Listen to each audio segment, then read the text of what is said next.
एक porn star को पैसे देकर चुप कराने और इलेक्शन कैंपेन के दौरान बिजनेस रिकॉर्ड में हेराफेरी करने के मामले में अमेरिका के पूर्व राष्ट्रपति डोनाल्ड ट्रंप दोषी पाए गए हैं। गौरतलब है कि 5 नवंबर 2024 को अमेरिका के लोग अपने देश के अगले राष्ट्रपति का चुनाव करेंगे और इस चुनाव में जो बाइडेन और डोनाल्ड ट्रंप के बीच दोबारा कड़ा मुकाबला होने की संभावना जताई जा रही है। लेकिन इससे पहले ही डोनाल्ड ट्रंप को कोर्ट ने दोषी करार दे दिया है। चलिए पूरा मामला क्या है आपको विस्तार से बताते हैं। नमस्कार, मैं दिव्यांश और आप देख रहे हैं विस्तार न्यूज। 5 नवंबर 2024 को अमेरिका के लोग अपने देश के अगले राष्ट्रपति का चुनाव करेंगे। इस बीच रिपब्लिकन पार्टी से मिलने वाले टिकट की रेस में सबसे आगे चल रहे डोनाल्ड ट्रंप को बड़ा झटका लगा है। न्यूयॉर्क में लगभग 6 हफ्तों तक चली सुनवाई में उन्हें 34 आरोपों में दोषी करार दिया गया है। ट्रंप के खिलाफ पोर्न स्टार स्टॉर्मी डेनियल्स को पैसे देकर अपने संबंधों के बारे में चुप कराने और इलेक्शन कैंपेन के दौरान बिजनेस रिकॉर्ड में हेराफेरी करने का आरोप है। दरअसल ये पूरा मामला साल 2006 के दौरान का है, जब डोनाल्ड ट्रंप अमेरिका के रियल एस्टेट कारोबारी थे।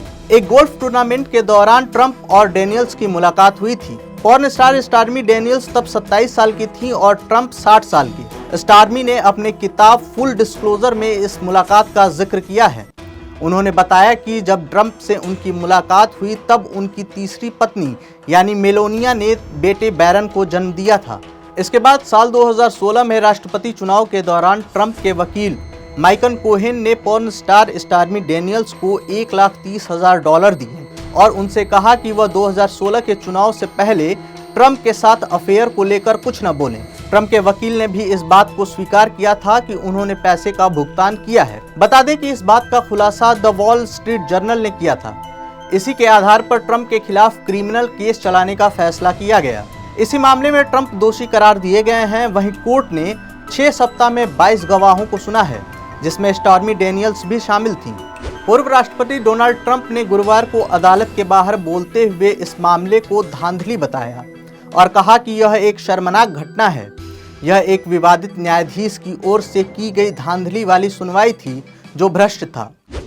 This was a disgrace. This was a rigged trial by a conflicted judge who was corrupt. It's a rigged trial, a disgrace. They wouldn't give us a venue change. We were at 5% or 6% in this district, in this area. This was a rigged, disgraceful trial. The real verdict is going to be November 5th by the people. And they know what happened here and everybody knows what happened here. Donald Trump को क्या सजा मिलेगी, इस पर अब 11 जुलाई को सुनवाई होगी। हालांकि ट्रंप के वकीलों ने ट्रायल को गलत बताया है और कहा है कि वो इसके खिलाफ उच्च अदालत में अपील करेंगे। लेकिन इस बीच कहा जा रहा है कि ट्रंप को जेल हो सकती है। वहीं कुछ लीगल एक्सपर्ट की माने तो उन्हें जुर्माना भरवाकर छोड़ा जा सकता है। एक बात आपको और बता देते हैं कि अप्रैल के पहले हफ्ते में एमर्सन कॉलेज ने एक पोल किया था, जिसमें राष्ट्रपति पद के लिए 43% लोगों ने ट्रंप को पसंद किया था और वहीं 42% लोगों ने जो बाइडेन को। ऐसे में ट्रंप और बाइडेन के बीच कांटे की टक्कर होने की संभावना जताई जा रही है। इस खबर में सिर्फ इतना ही। इस पर आप क्या सोचते हैं, हमें अपनी राय जरूर दें और देश दुनिया की ऐसी तमाम खबरों के लिए देखते रहें विस्तार न्यूज।